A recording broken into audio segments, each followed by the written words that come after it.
recommendation indicated in the statement being laid on the table of the House of various recommendations contained in the 71st and 88th reports of the Department-related Parliamentary Standing Committee on Health and Family Welfare on the functioning of the Central Government Health Scheme, CGH.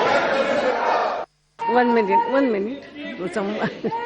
Honorable members, they may recall that the committee to inquire into the improper conduct of a member constituted by me were to submit their report on 2nd December 2016.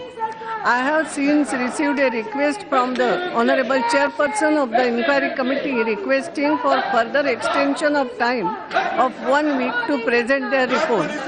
On due consideration of grounds and reasons stated, I have acceded to the request for extension of 1 more week time, and the committee may represent their report by Friday, 9th December 2016.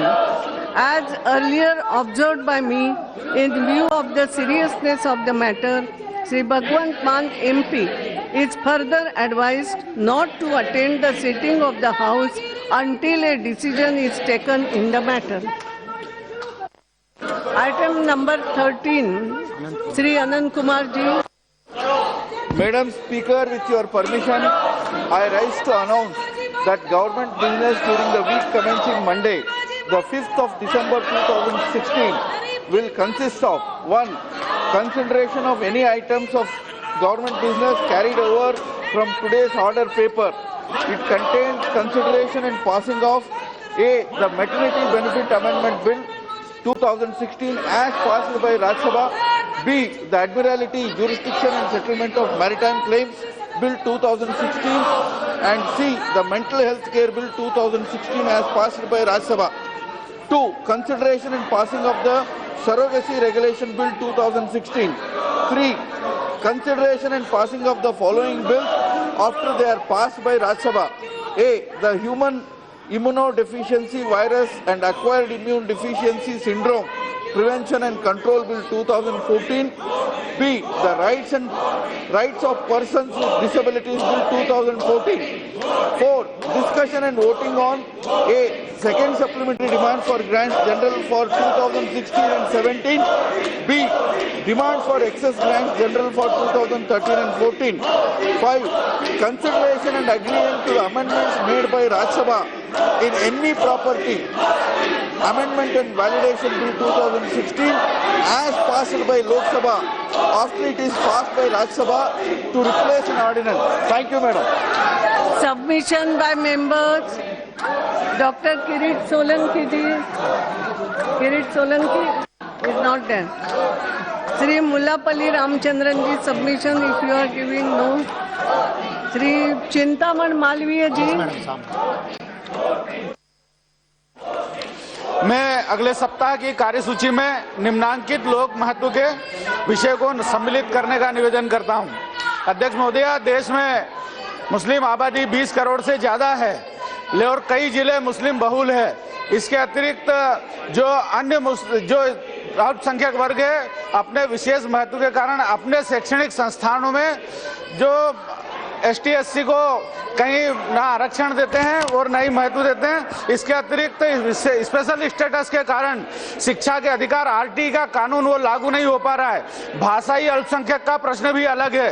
तो संविधान में इस विषय पर चर्चा होना चाहिए कि वास्तविक अल्पसंख्यक कौन है, क्योंकि संविधान में अल्पसंख्यक की स्पष्ट नहीं है। मैं चाहता हूं कि अगले सप्ताह के इस विषय की कार्यसूची में इस विषय को लिया जाए कि अल्पसंख्यक शब्द को परिभाषित किया जाए। दूसरा मेरा सबमिशन है अध्यक्ष महोदय, खाड़ी देशों की जेलों में बहुत बड़ी संख्या में भारतीय महिलाएं जो कि वहां काम करने गई थी बंद है और उनकी कोई चिंता नहीं ली जा रही है। मैं ये चाहता हूं कि सदन इस विषय पर चर्चा करे और जो खाड़ी देशों में बंद भारतीय महिलाएं हैं उनको मुक्त कराने के लिए विशेष प्रयास हो और इसकी चर्चा सदन में हो, ऐसा मैं निवेदन करता हूं। धन्यवाद। प्रताप सिंह वर्मा। यस मैडम, सामने अध्यक्ष महोदय, दो मैटर्स ओनली। अगले सप्ताह की कार्यसूची में महत्वपूर्ण विषय को सम्मिलित करने का कष्ट करें। झांसी कानपुर राष्ट्रीय राजमार्ग 27 NH पर यमुना नदी पर बने पुराने कालपी पुल के क्षतिग्रस्त हो जाने के पश्चात आवागमन में आ रही समस्याओं के संबंध में। दूसरा, राष्ट्रीय राजमार्ग 27 पर कालपी नगर में एनएच पर ओवरब्रिज न होने के कारण स्कूली बच्चों की दुर्घटनाओं में मृत्यु तथा अन्य दुर्घटनाओं के संबंध में। धन्यवाद अध्यक्ष महोदय। श्री अजय मिश्रा। माननीय अध्यक्ष जी, मैं निम्नलिखित विषय आगामी सप्ताह की कार्यसूची में सम्मिलित करने का अनुरोध करता हूं। पहला विषय है लखीमपुर नगर के बीच में गुरु नानक स्कूल, जो लखीमपुर सीता मार्ग को खीरी लखीमपुर मार्ग से जोड़ने के लिए पीडब्ल्यूडी द्वारा नहर के दोनों तरफ बनाया गया है। उसको प्रयोग करने के लिए नहर की एक तरफ बैरियर संख्या 148 पर उन्होंने बैरियर लगाया है, लेकिन दूसरी तरफ रेलवे का बैरियर न होने के कारण दूसरी तरफ के मार्ग का प्रयोग नहीं हो पा रहा है, अतः दूसरी तरफ भी रेलवे का बैरियर लगाया जाए।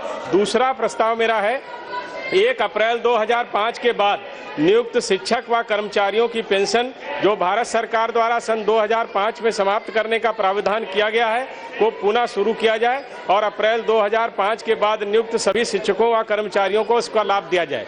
श्री जयप्रकाश यादव। श्री राम टहल चौधरी।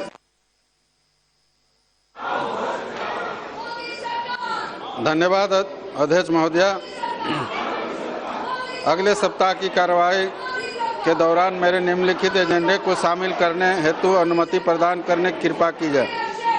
मेरे संसदीय क्षेत्र रांची के नामकुम सेना छावनी पास स्थित गांव सुगनू, खटंगा, गाड़ी, होटवार, लालगंज एवं नामकुम के निवासियों आदिवासियों सुख सुविधा से सेना के जवानों द्वारा वंचित किया जा रहा है एवं तंग किया जा रहा है।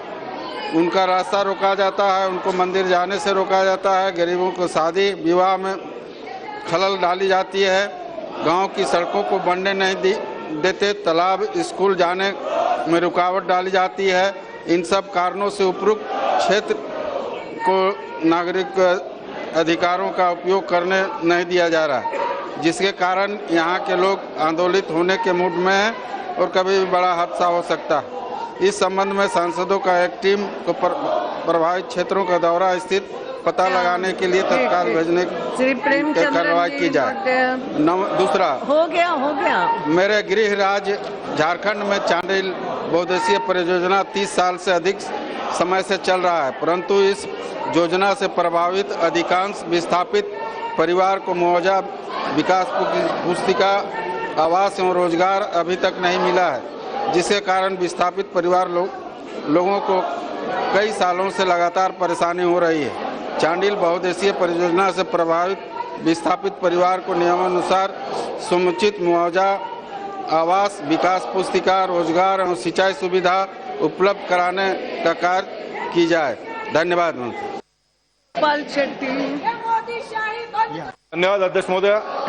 कृपया आगामी सप्ताह की कार्यसूची में निम्नलिखित 2 विषयों को सम्मिलित किया जाए। 1, महाराष्ट्र सरकार के सामाजिक न्याय एवं विशेष सहायता विभाग के सचिव द्वारा केंद्रीय सामाजिक न्याय एवं अधिकारिता मंत्रालय के सचिव को पिछड़े वर्ग के लिए केंद्र सरकार की ओर से 2001-2002 से वर्ष 2013-14 तक के बीच की अवधि की बकाया 1392.100 करोड़ की रिएम्बर्समेंट राशि को जारी किए जाने हेतु प्रस्ताव भेजा गया है और उक्त राशि को जारी किए जाने हेतु 29 रिमाइंडर लेटर भी प्रेषित किए हैं। लंबित बकाया राशि को शीघ्र ही जारी किए जाने से संबंधित विषय। दूसरा, महाराष्ट्र सरकार के वन विभाग द्वारा दिनांक 27/8/2013 एवं 23/12/2013 में केंद्र सरकार के वन एवं पर्यावरण मंत्रालय को ग्रेटर मुंबई के CRZ के अधीन क्षेत्र में झुग्गी पुनर्वास योजनाओं के क्रियान्वित के लिए नीतिगत दिशा निर्देश में संशोधन हेतु प्रस्ताव भेजा था और उस बारे में राज्य सरकार के मुख्य सचिव ने केंद्र सरकार के वन एवं पर्यावरण मंत्रालय के सचिव के साथ दिनांक 7/11/2013 में चर्चा भी की थी। केंद्रीय वन एवं पर्यावरण मंत्रालय के नोटिफिकेशन दिनांक 6/1/2011 में संशोधन किए जाने संबंधित विषय। धन्यवाद अध्यक्ष जी। सोलंकी। और महोदय, अगले सप्ताह की कार्यसूची में निम्नलिखित विषयों का सम्मिलित किया जाए। 1, अहमदाबाद के साबरमती रेलवे स्टेशन को जनहित में ध्यान में रखते हुए विकास किया जाए और उस स्टेशन को टर्मिनल स्टेशन के तौर पर लंबे अंतर की गाड़ियां वहां से चलाई जाए। 2, भारत के पूर्व प्रधानमंत्री श्री मोरारजी भाई देसाई को देहांत मुंबई में हुआ था। उनकी अंतिम इच्छा के अनुसार उनको साबरमती नदी के किनारे पंचतत्व में विलीन किया गया था। उस अभय घाट का विकास किया जाए। धन्यवाद। नाउ शून्यकाल श्री प्रहलाद सिंह पटेल। धन्यवाद अध्यक्ष जी। मैं आपके माध्यम से सरकार का ध्यान, एनजीटी ने जो एक फैसला लिया है कि सारी पिटीशन अब अंग्रेजी में स्वीकार की जाएंगी। अध्यक्ष जी, मेरा मानना है कि ये संविधान के भावना के भी प्रतिकूल है और राजभाषा जिसके लिए ये सदन और सरकार हमेशा अपनी प्रतिबद्धता दिखाती है उसके भी विरुद्ध है। मैं आपके माध्यम से सरकार का ध्यान आकर्षित करना चाहता हूँ कि एनजीटी न सिर्फ राजभाषा में काम करे बल्कि स्थानीय भाषाओं को उसको अनुमति देनी चाहिए, ना कि उसे ये कहना चाहिए कि सिर्फ अंग्रेजी में पिटीशन सुनी जाएंगी। मैं आपके माध्यम से सरकार का ध्यान आकर्षित करता हूं कि एनजीटी से इस बारे में संवाद करके वो राजभाषा को भी ध्यान में रखे और स्थानीय भाषा में भी पिटीशन को स्वीकार करे, ये मैं मांग करता हूं। बहुत बहुत धन्यवाद अध्यक्ष महोदय। लक्ष्मी नारायण दिलीप गांधी। लक्ष्मी नारायण जी को बुला देते ना, ये मैटर सही है। धन्यवाद अध्यक्ष महोदय। भारत एक कृषि प्रधान देश है। यहाँ की अधिकतम आबादी सेमी अर्बन ग्रामीण क्षेत्र में निवास करती है।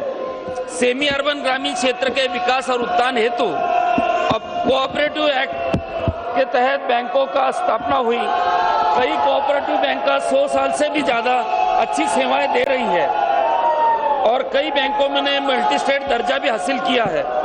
लेकिन सांसद कोष एमपीएलएडी का जो होता है उसका नेशनलाइज बैंकों में रखने का प्रावधान है। लेकिन आज की तारीख में जो काम और सेवाएं प्रदान कर रही है मल्टी स्टेट कोऑपरेटिव बैंक में, सरकार का पैसा और सांसद कोष रखा जाए। लक्ष्मी नारायण यादव हो गया। लक्ष्मी नारायण सहयोग संचालन और ग्रामीण। अध्यक्ष महोदया, धन्यवाद आपके लिए मुझे अवसर देने के लिए।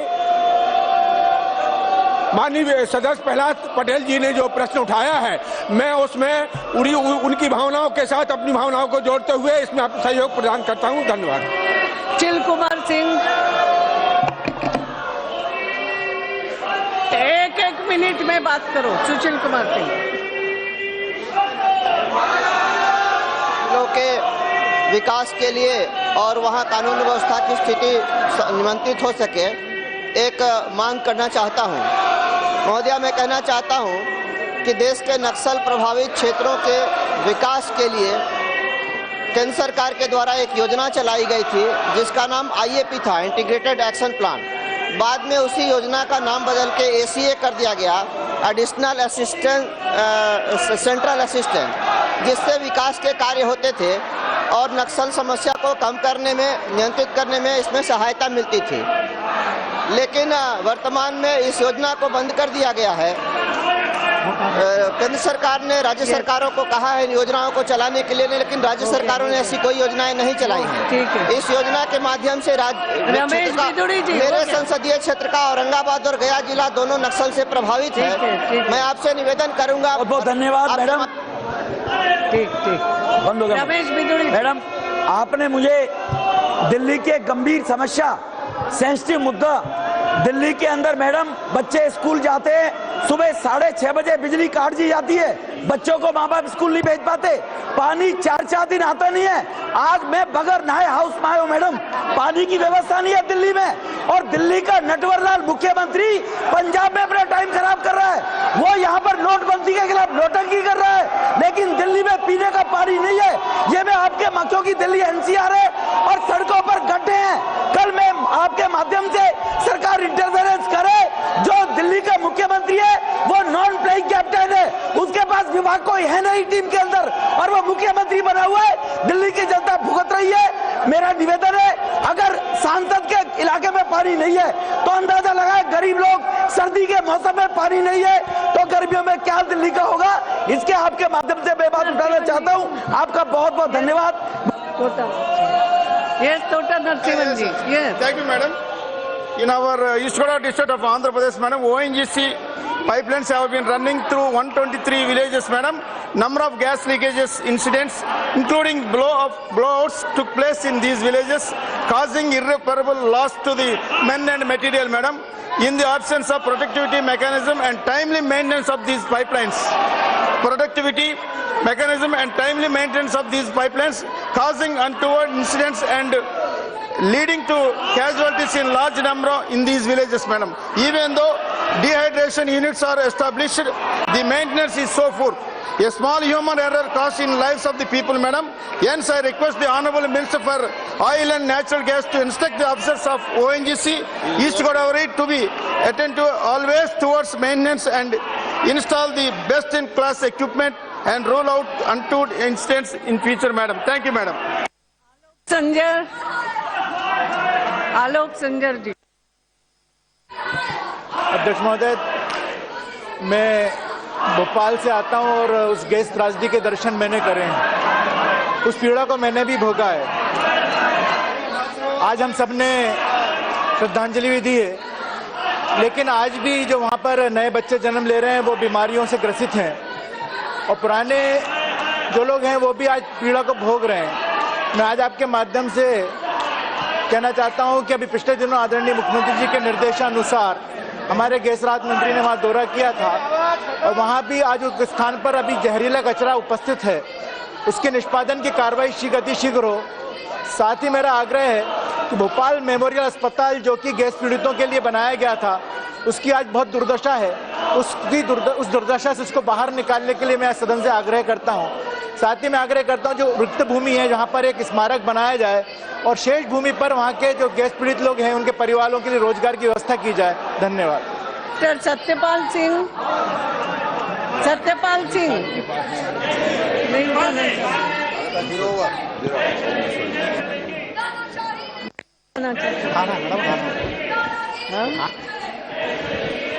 अध्यक्ष महोदय, आपका बहुत बहुत धन्यवाद। हमारे बागपत के गन्ना किसानों का पिछले वर्ष का भी उमेश मोदी के 2 मिलों का भुगतान अभी तक नहीं हुआ है। लगभग 340 करोड़ रुपए अभी बाकी है। वहाँ के किसान अभी धरने पर बैठे हैं, भूख हड़ताल पर बैठे हैं। 25 तारीख को इन लोगों ने, हजारों लोगों ने आकर के दिल्ली में संसद मार्ग पर आकर के प्रदर्शन किया और अभी एक मिल बंद है। लोग जब तक उनका गन्ना नहीं जाएगा आगे गेहूं की फसल नहीं बो सकते। मेरे आपके माध्यम से ये सरकार से ये निवेदन है कि सबसे पहले उनका एक अल्टरनेटिव दूसरे मिलों को उनका गन्ना देने का उनके सेंटर जो ऑर्गेनाइज किए जाए। उसका नंबर 2, उनका जो 340 को पिछले साल का जो बकाया है वो जो है जल्दी से जल्दी यूपी सरकार के ऊपर दबाव दिलवा करके या भारत सरकार उसका जो शुगर डेवलपमेंट फंड है उस शुगर डेवलपमेंट फंड से किसानों को डायरेक्ट उनके अकाउंट में उसका जो है पैसा दिलवाया जाए।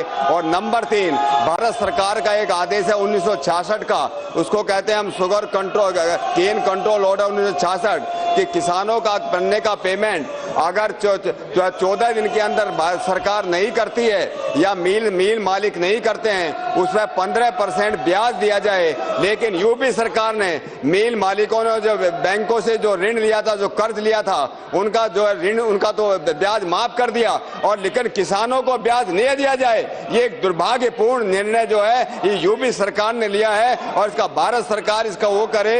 और नंबर 4, मैं आपके माध्यम से ये भी निवेदन करूंगा कि जल्दी से जल्दी जैसे भी हो ये मिल मालिकों का उमेश मोदी के खिलाफ 231 करोड़ रुपए का उसने घपला किया है, किसानों का पैसा लेकर के दूसरी कंपनियों में लगाया है। मैंने इसका डिटेल्ड रिपोर्ट FIR जो है उसको दिया है। इसके खिलाफ धोखाधड़ी का मामला दर्ज करके उसको गिरफ्तार किया जाए। उसके जितनी भी कंपनीज हैं उन सारी कंपनीज को सील किया जाए ताकि वो दबाव में आकर के गन्ना किसानों का जो भुगतान कर सके। बहुत बहुत धन्यवाद। भर्तृहरि मेहताब जी।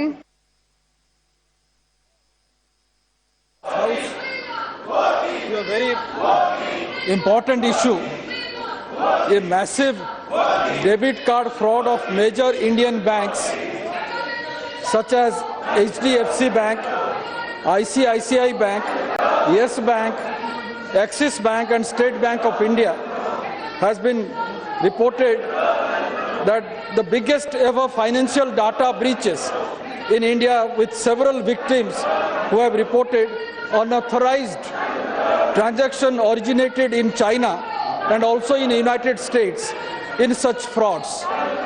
The National Payment Corporation of India has ordered an inquiry in the hacking of approximately 3.2 million debit cards across the country.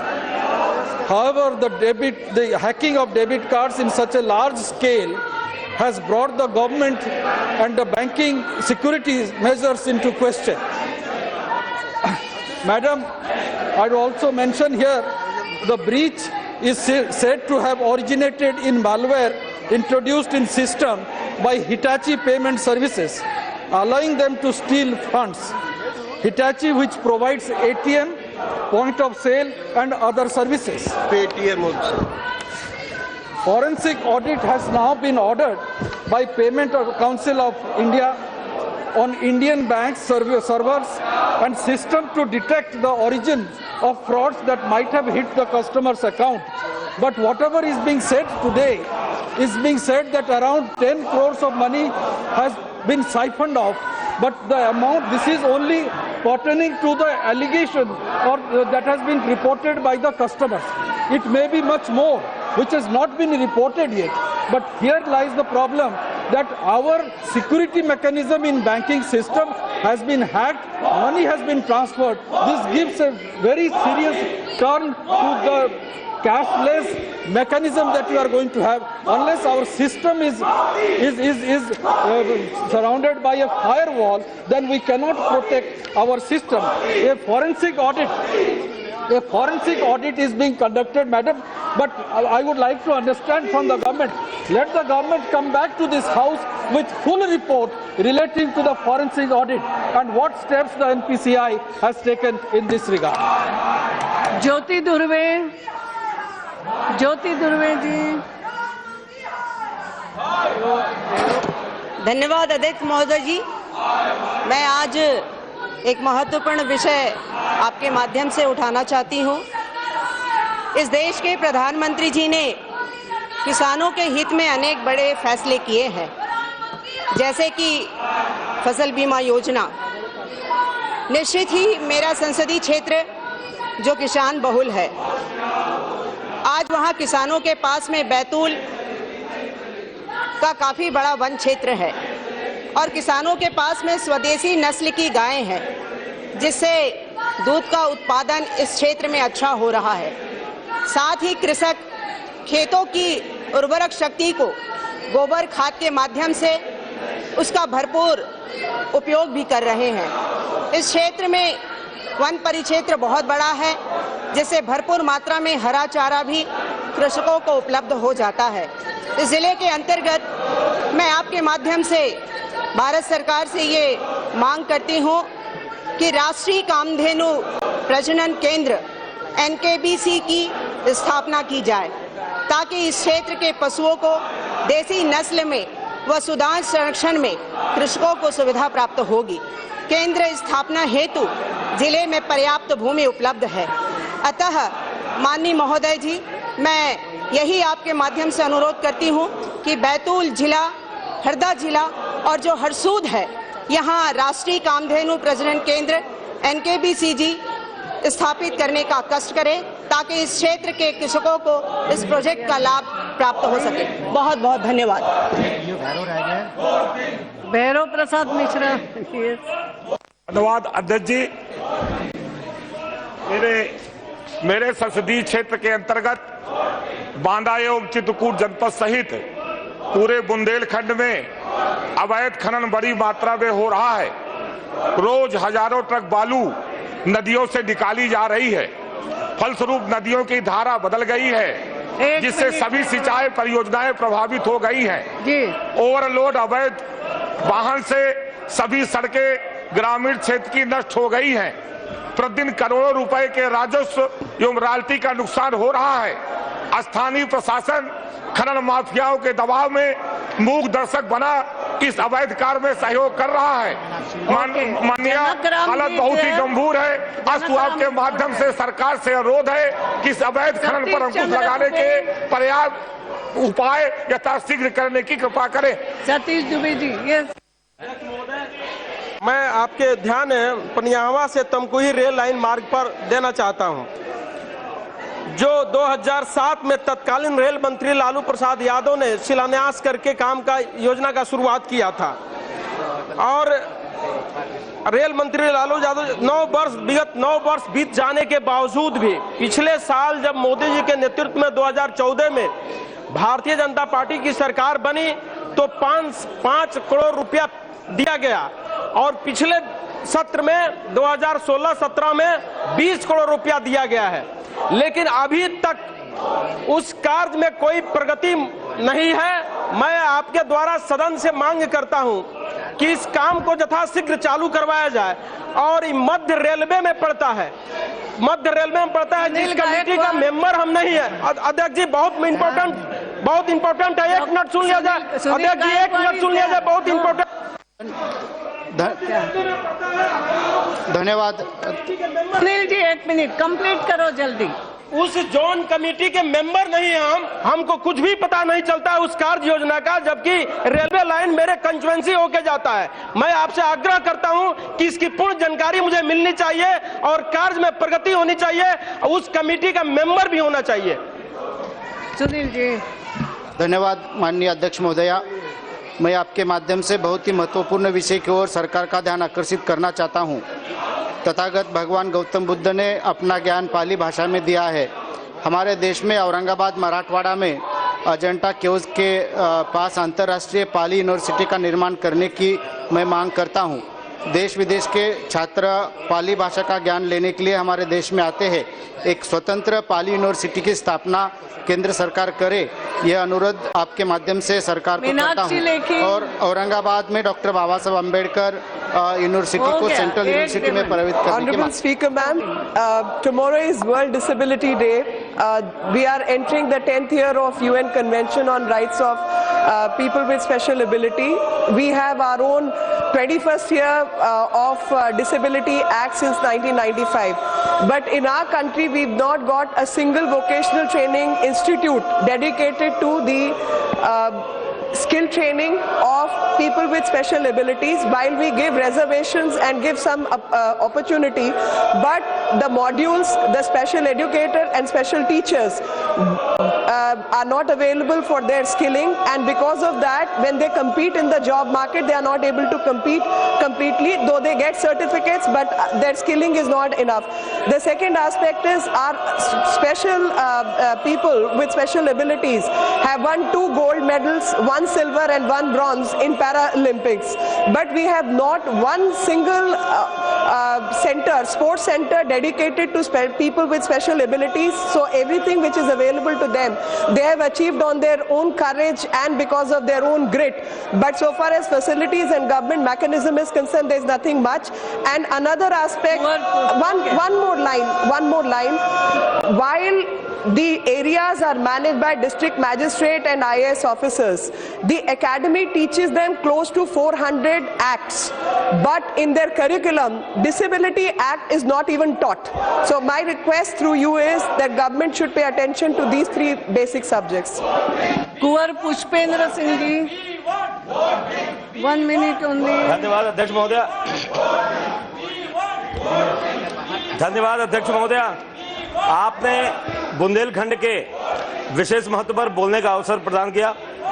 अध्यक्ष महोदया, हमारे बुंदेलखंड में बहुत पिछड़ा है, पूरे देश को जानकारी है। भारत सरकार बुंदेलखंड के लिए विशेष आर्थिक पैकेज देती है, लेकिन उत्तर प्रदेश सरकार उसका निरंतर सदैव दुरुपयोग करती रही है। लगातार 10 वर्षों से सूखा पड़ने के बाद इस बार ईश्वर की कृपा से अच्छी बारिश हुई थी, बहुत अच्छी फसल खड़ी हुई है, लेकिन गौवंश के लिए, जानवरों के लिए चारा ना होने के कारण से लोगों ने अपने मवेशी सब छोड़ दिए हैं और वो पूरे किसानों की फसल का भयंकर नुकसान कर रहे हैं। मेरा आपके माध्यम से भारत सरकार से, अध्यक्ष महोदया 1 मिनट में समय और लूंगा, बहुत महत्वपूर्ण विषय है। वैसे ही कांग्रेस के लोगों ने पूरा सत्र, अध्यक्ष महोदया विशेष स्थिति, जो मेरा निवेदन है भारत सरकार से कि स्पेशल पैकेज के तहत उत्तर प्रदेश सरकार को सख्ती से निर्देशित करें कि पूरे बुंदेलखंड क्षेत्र में जो गोवंश को पालने के लिए गुजरात के पैटर्न पर जो वहां पर कैटल शेड जो बनाए गए हैं प्रत्येक पंचायतों में, वो बनाए जाए, और कम से कम जब स्पेशल पैकेज दिया जाता है, जानवरों के लिए चारा नहीं है, तो वहां पर उनके लिए 1000 रुपए प्रति गाय की दर से उनको गौपालक को पैसा दिया जाए, ताकि किसान भी बच सके और सिक्किम की तरीके ऑर्गेनिक स्पेशल मतलब तरीके से एग्रो इकोनॉमिक जोन बुंदेलखंड बन सके, और जिससे किसानों की आमदनी दुगनी हो सके। बहुत बहुत धन्यवाद। Please, House stands adjourned to meet again on Monday at 11 a.m. Monday.